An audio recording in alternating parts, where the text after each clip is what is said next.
Welcome back, everybody, to another episode of Go Blue with Stu. I am your host, Stu Douglass. We got the one and only Robbie Hummel here. Robbie, I appreciate you taking the time, man. Yeah, appreciate you having me on. Happy to be here. Yeah, so we'll get right into it. Michigan, Purdue, 52-58, wild stuff. I predicted a big Purdue win, especially after I heard Hunter was down in warmups. I mean, what did you see? Were you as shocked as I was?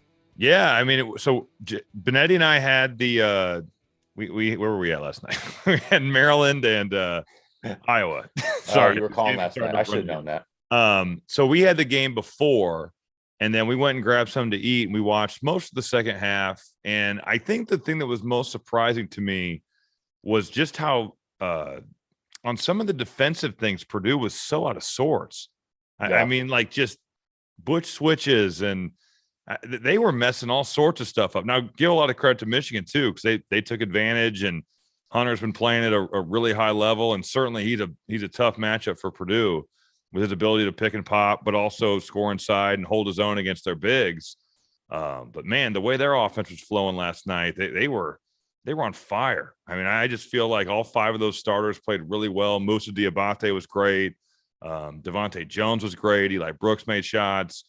That's kind of what we all expected from Michigan coming into this season. But I was really, really surprised with the defensive mistakes of Purdue. I thought that they were numerous and pretty easy things, messing up switches, messing up scissoring from big to big, giving up wide open shots in transition. There was a lot of mistakes that don't seem like they should be that hard to fix, but man, it's been happening.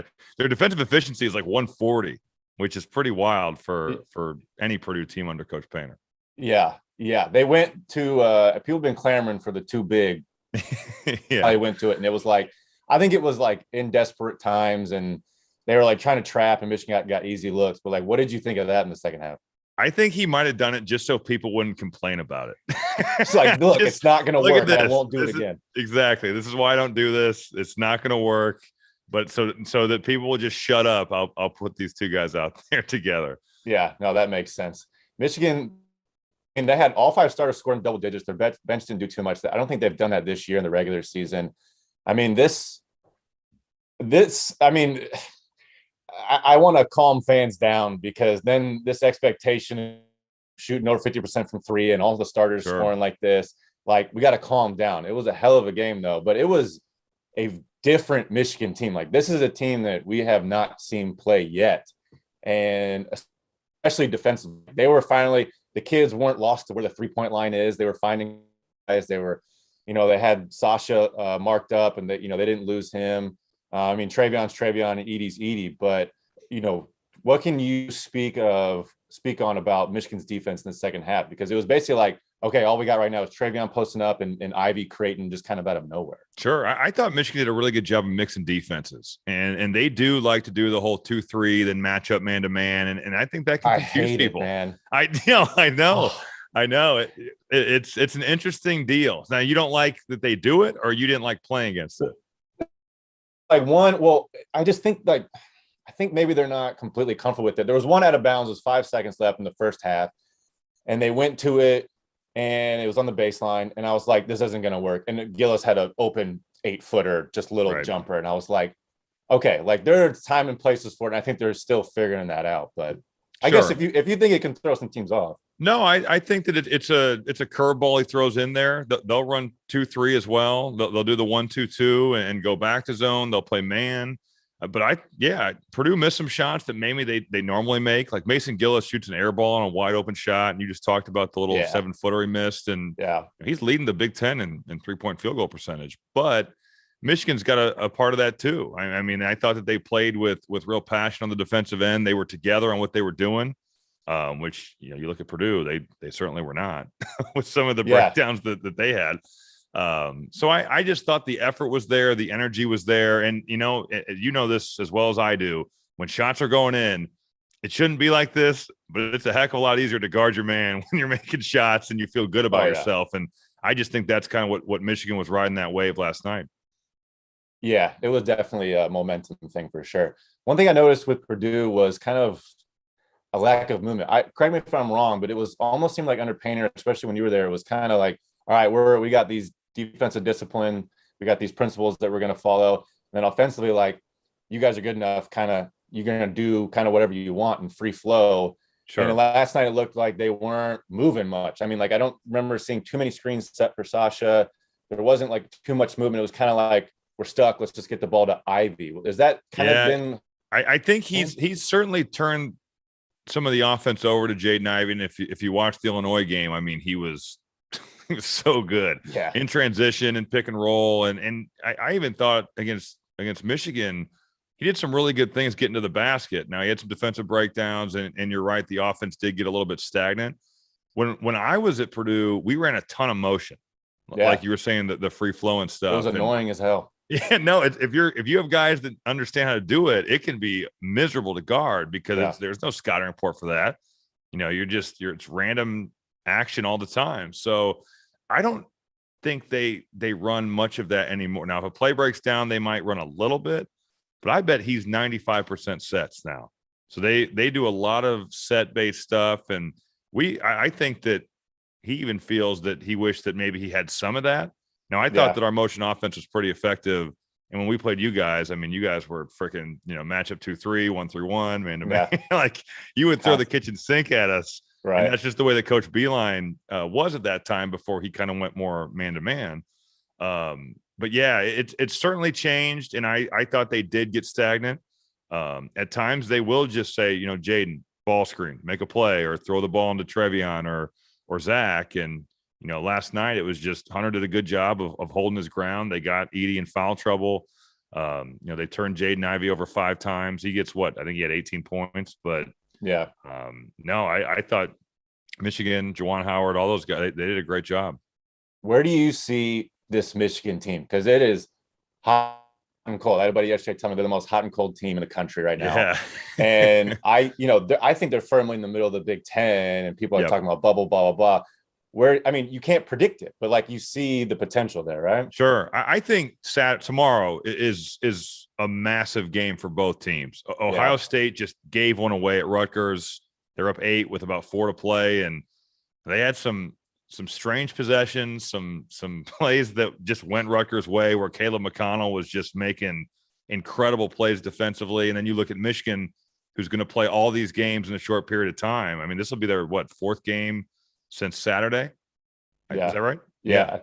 So, because Purdue Saturday, they had Penn State Tuesday, Purdue Thursday, and now Ohio State. Wild. I mean, so it's like an NBA type schedule. So you're probably going to have to go to your bench a little bit more. But I think this is a big game in terms of both teams. And when you look at it from a Michigan perspective, just continuing to build that resume and try to get yourself on the right side of that bubble. I want to say Lunardi's got him as like first 4 out right now. Okay. After the win last night, I think that's what the email said. We get emails from him all the time. He is constantly updating this stuff. But I mean, they're hot and cold. You watch the Penn State game and you're like, man, they might never score 70 points ever again. Yeah. And then you watch last night and you're like, these guys are an offensive juggernaut. Like, who's going to miss a shot? Yeah. So it's been a part of it. Free throw shooting has kind of been up and down. The shooting from the perimeter has been up and down. Defensively, they've been up and down. I would say the one constant has been that Hunter has played, especially in Big Ten play, at an all conference type level. Now, I'm not sure if it's going to be fascinating to see the first team all league. It's going to be crazy out, because I think before last night, I would have said, all right, first team is going to be Jaden Ivey, Keegan Murray, Johnny Davis, Kofi Coburn, EJ Liddell. Yeah. But you're still leaving really good guys out of the mix, like guys that are really good players. And then when you look at what Hunter's done, even over the last 7 games or in Big Ten play, he deserves to be there too. But there's just not enough spots because all those other guys are having great seasons as well. So there's certainly plenty of games left. Michigan's got 8 Big Ten games left. So he can still, continue to make that push. But he's been the one constant to me. He has played tremendously. Yeah. How about the 3-point celebration? Crispin, I realized after, like, the first time I was like, Crispin, exactly what he's doing. And then later he was being sarcastic. Right. But right. Everyone's waiting around for some tech on that. And I'm like, what's funny? If they don't tech him, I'm not sure. Like, have you ever seen the Big Ten suspend someone for celebrating, even if it's vulgar? I don't remember anything like that. In the NBA, they'd be like, all right, $5,000 fine, 15, whatever dollar amount you want, fine. Yeah. But there are no fines in college. So is it enough to suspend him? No, I would say no. Is it is it something you want your 5-year-old to see if you're at the game? Probably not. Don't ask me that, son. Don't ask me that. It's just shut up, son. But yeah, I don't know. I wonder if the Big Ten will be like, yo, stop. Otherwise, we will tech you. I'd assume that's what they'll do. Yeah, it's interesting because I remember the NBA, it took a while before the Sam Cassell big ball celebration was banned. Right. And I'm like, yeah, it might be something where they tell them to stop, or like next year it's going to be a whole thing. They're going to tell the teams you can't do anything like that. Rick Boyages will have to go from school to school like Rich Falk did with us and give a presentation on why you can't do this Hunter Dickinson celebration. I loved when Rich came in. Did you like it? Because he would be like, I loved it. It was awesome. No, I see him at Northwestern. He's at almost every game. So whenever I do a Northwestern game, he always comes over and says hello.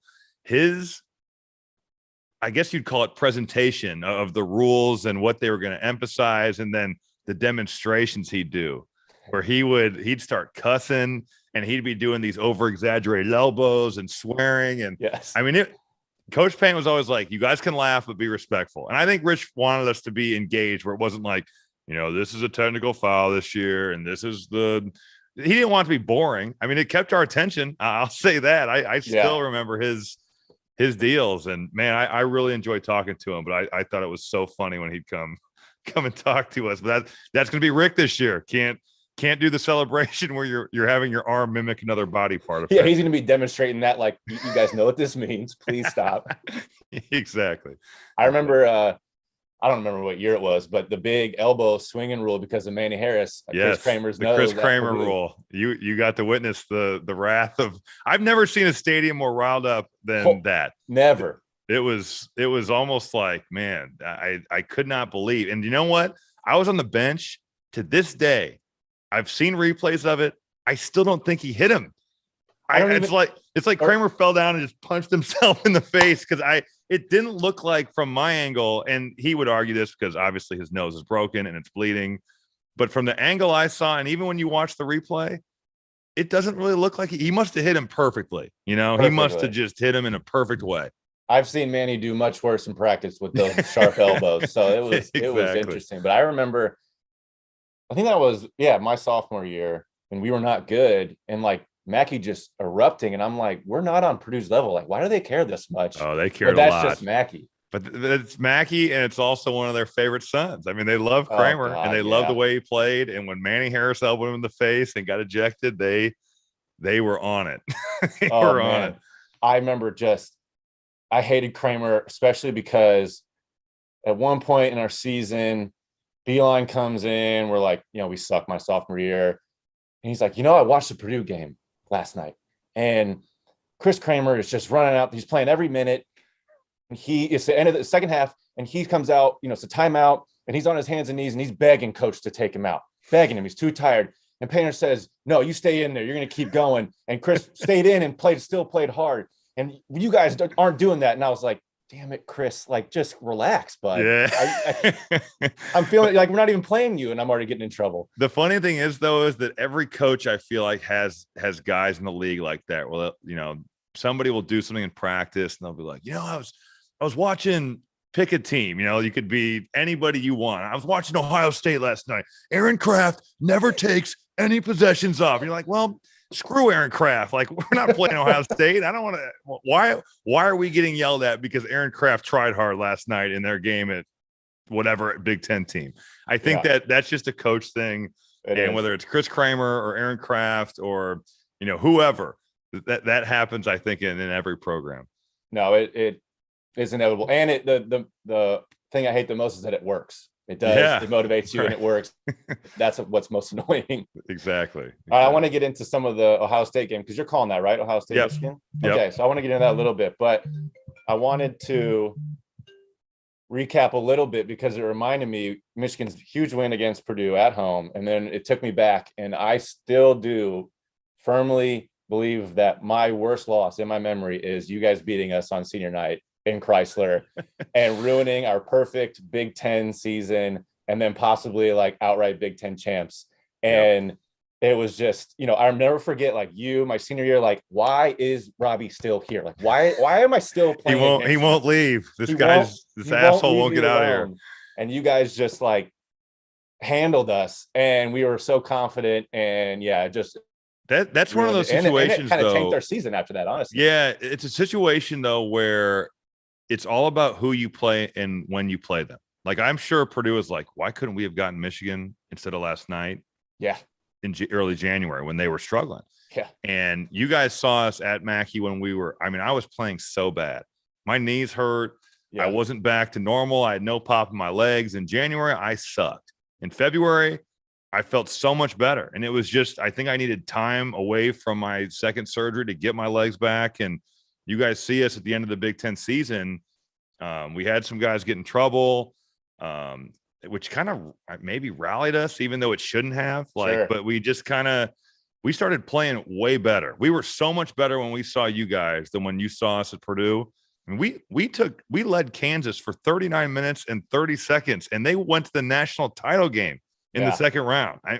We had no business. Like, you look at our personnel compared to them, it's not close, but we were playing better. We were playing small. We were shooting a shit ton of threes, and we weren't turning the ball over. And if we could not get crushed on the glass, which when we play like Ohio State or Kansas or those type teams, like you got Jared Sullinger and Thomas Robinson, we better make 15 threes. That's how we're going to win.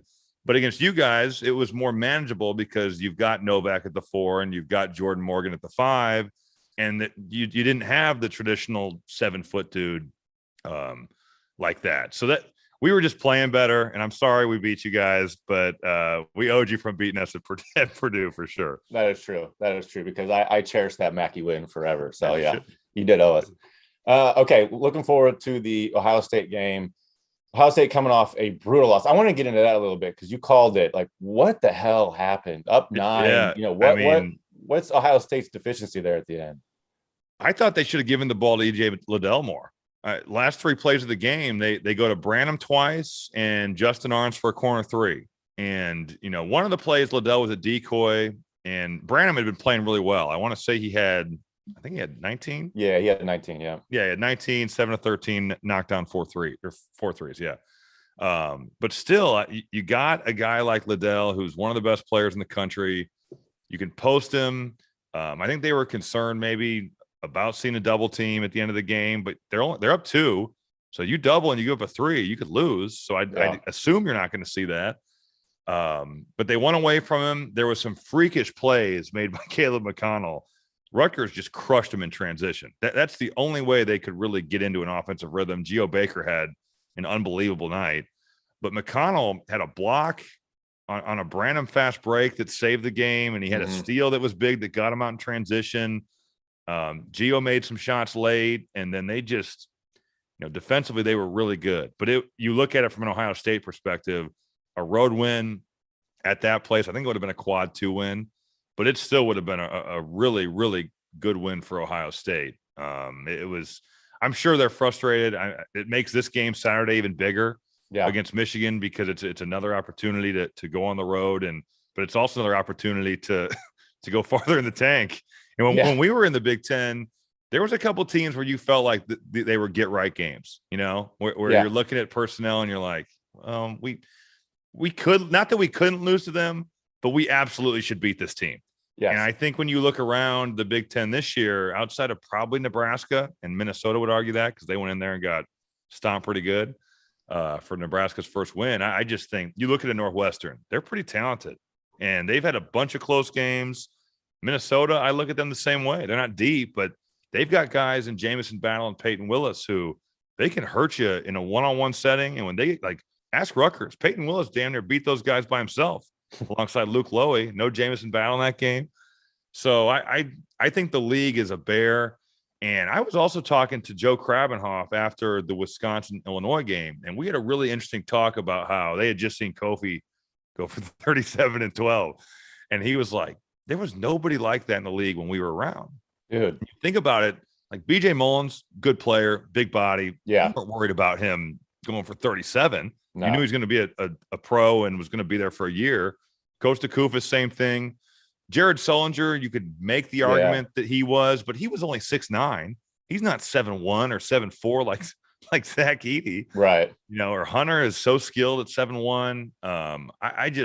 We didn't have to deal with that at all. I mean, you think about our team trying to play me at the 5 in the league today. Again, we better make 15 threes. Otherwise, we're going to get destroyed on the glass and in the paint.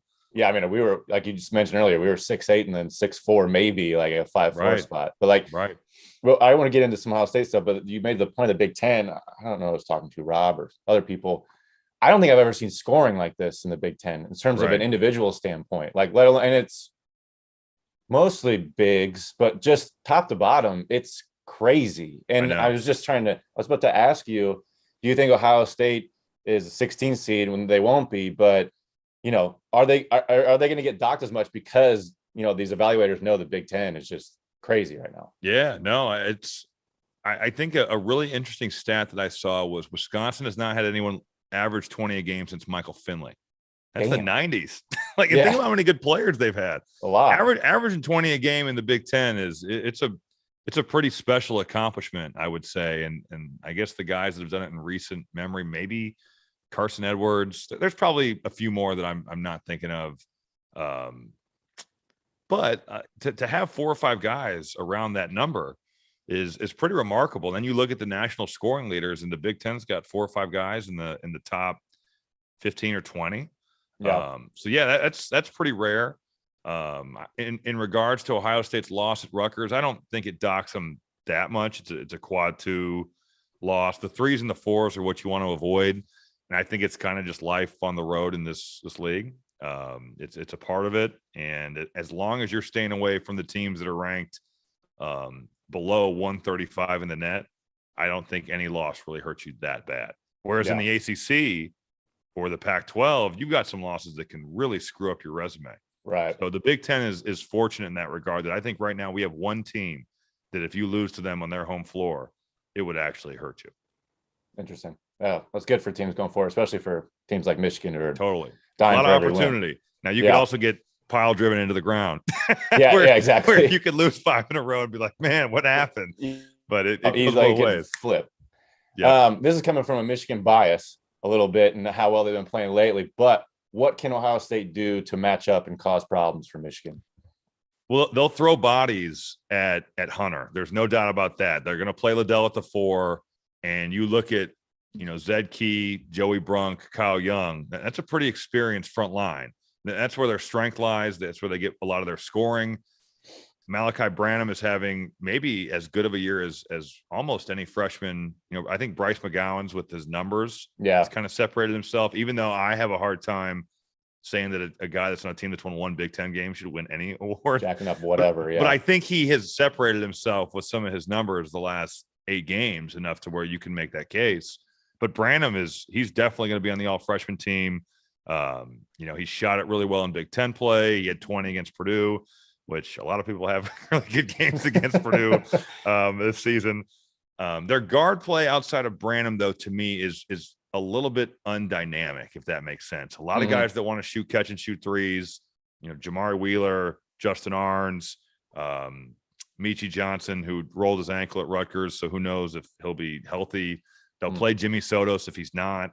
But to me, Branham is probably the concern in the backcourt, and Liddell is the guy. I would assume that Michigan will throw bodies at him. Now, Ohio State has guys around him that can make shots, but I think that Liddell is the head of the snake, and you totally have got to give him your undivided attention because he can easily go for 30 and he can totally dominate a game. Musa's going to have that matchup. I think it's going to be probably his toughest one yet. Yes. I have not watched a lot of Ohio State really at all. So I'm wondering how they're using EJ and how do you think they're going to attack Musa? And, they saw last game, like the starters play and they're the most important. And if we can get one of those bigs in foul trouble early, it's going to be huge. So how do you think they're going to attack early with EJ? Yeah, he scores in a variety of ways. He's 3-level scorer. He's shooting over 40% from 3 on the year. He's got a really good pull-up game. They put him in pick and pop situations and let him decide whether he wants to shoot it or play off the closeout. They'll post him. He's really good with his fadeaway jumper, can go over both shoulders. He's also got a right jump hook. He's one of those dudes where if he gets his butt on you, he's so powerful, he will create space. And I think that's what you worry about with Musa, is that he's a little bit on the light side in terms of his weight room development, I would say. He's got great length, but he could easily put on another 20 pounds and still be considered skinny, with his body frame. So I think they'll post him some. They move him around. They really allow him to score in a lot of different ways. So Musa Diabate is going to be extremely tested, you could say, going against one of the best players in the country. How much ball screen action are they doing with Malachi? It didn't seem like too much with Malachi or the other guards. Doesn't seem like a huge focus, they'll do some, but they run sets where they'll rip their bigs into the post, like some America's Play stuff where it's screen for the screener. They do that a lot. They'll run a little bit of ball screen action, the pick and pop for Liddell, a lot of handoff stuff for Malachi Branham. This dude's going right. I promise you. And if he's going left, he's trying to get back to his right, even if you're going to give it the whole way. I'll be interested. Zed Key has played well against good people. He had 20 against Duke, had 12 and 11 against Rutgers, but he was 4-12, missed some bunnies. He really struggled at Purdue with their size and got in foul trouble, but he's a good player, can score with either hand. But they run a variety of sets, and Chris Holtman is an excellent coach. Yeah, no, he's just, looking at this roster, I was just shocked to see the wins and how well they've done, but always go back to it's Chris Holtman. This is just and I think their guards have come a long way. Branham playing the way he has really elevated their ceiling, I would say. Because early in the year, you would say, man, they got guards that can shoot, but those guys aren't driving the ball. You're only getting paint touches off post touches. And now with Branham, he's got a pull-up game. He's got a floater. He can get to the rim. He's a really good player. He's going to be a problem for the Big Ten in coming years. Yeah, I'm interested to see if they put Eli on him. It probably will, and then see how that goes. And Eli had his hands full with Jaden, so he's probably going to be tired. But for 4 games in the last however many days, and he's going to have to go back at Branham. So it'll be interesting. You got a certain prediction? I don't even know what the line is, but Ohio State has not done well on the roads. That bodes well for Michigan. But they've been tough. I would say toss up. I have no idea, because who knows what Michigan. I thought Purdue was a little bit affected by the Illinois win in terms of just having a little bit of a hangover. You could make the case that could happen to Michigan. Right. Ohio State coming off a loss that's super tough. Probably feel like they gave one away. You mentioned their road record. That's a big part of your seeding, is how do you play on the road, especially in conference play. So I don't know. I wouldn't be surprised if Ohio State won. I wouldn't be surprised if Michigan won. Either way, it would not be shocking to me. No, I remember, not to take away from Michigan, but when Michigan beat down IU at IU, I was like, those IU guys were in Kilroy's for 3 straight days, just like straight up pouring nacho cheese sauce down their throats. Like they didn't care about Michigan the next day. You take advantage of that. That's the Big Ten. It's a part of it for sure, is handling success or suffering from success. That's why the good teams, when you see what they're able to do, when you have a conference champion that goes, 18-2 or 17-3, that's when you have big wins like that. I think this year you're gonna have the champ is like 5 losses, just because the league's so deep and good. But the special teams in this league have found ways to stack wins, even when you get those big ones. But right now we've seen multiple teams not do it, and I would say Purdue was one of them in Ann Arbor last night. No, it'll be an interesting finish to end the season. I would imagine more of the same chaos, just back and forth till the end of the Big Ten season. Robbie, I appreciate you coming on. I'm gonna be tuning in, listening for that deep voice of the game against Ohio State, Michigan. It's so funny, man. I listened to a couple of your games called, and I, for whatever reason, couldn't place your voice. And I was like, "What the hell? That's Robbie!" Like, I don't know why. I just couldn't. Place it. But now it's distinguishable. No, we've had plenty of battles since high school too. So I know you've heard me talking up, whether it's DePaul camp or college, or did we ever see each other as pros? I don't think we did. I don't think we ever. No, I don't think so. No, never did. I will say though, DePaul camp is one of my favorite things that I played in high school, because you're away from your parents. You get to stay in the dorms. You get pizza every night. You played like a billion games. We played you guys every freaking year. Yeah. Like we never got to play Valpo, and then we did, in those camps. Yeah. That was what was fun because you got to see all the Indiana teams. Totally. And we never saw Indianapolis teams, and that's Right. how we'd see them in the summer. So that was good. Yeah. Well, I appreciate it, man. And hopefully it'll be another Michigan win, but it'll be very interesting. And maybe we can get you back on later in the season. But best of luck, and we'll talk later. Appreciate it. I'd be happy to come on. All right, thanks, Joe.